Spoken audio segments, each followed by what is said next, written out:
Whoops. Hey everybody. Whoa, it's a big shadow right there. It's pillow talk time. Me and Kathy often talk on the pillow, so today we're going to invite you guys to the chat. How about that? So I was just getting ready to tell Kathy about this insight I had, or analogy me and Ade were talking about today. So I'll invite you to the conversation. So Ade and I were in the kitchen talking about how things come up, and sometimes we're confused and trying to figure out what we're supposed to do, and fears come up about, concerns about what's going to happen. And I started going back to this analogy. I remember being at this conference and doing this meditation and journey, and these fears were coming up and having to navigate through them. And you and I think talked about this recently, but when the fears come up, if you can trust that life is intelligently bringing you things and stimuli and situations that may trigger something in you, but what's the stimuli and the things that are coming are for your good, for your healing, and for your expansion, to prosper you, to give you hope, a future, etc.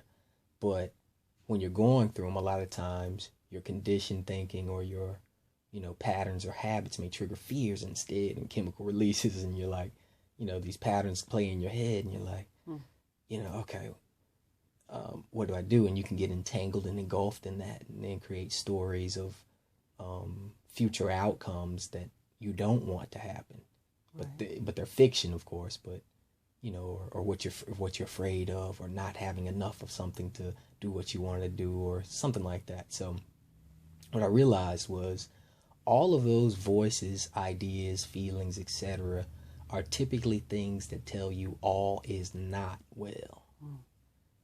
So it's almost like if it was a concert, you could say there's several, kind of like the In and Out movie. Now I think about it, where you in your head you've got all these different emotions and different things. Well, you just happen to be the not only the audience member, you happen to be the sound person. You're the sound person at this concert. All these voices are up on stage. You got trust up there, you got fear up there, etc. And on the left side is the choir of conditioned thinking that tells you all is not well. On the right side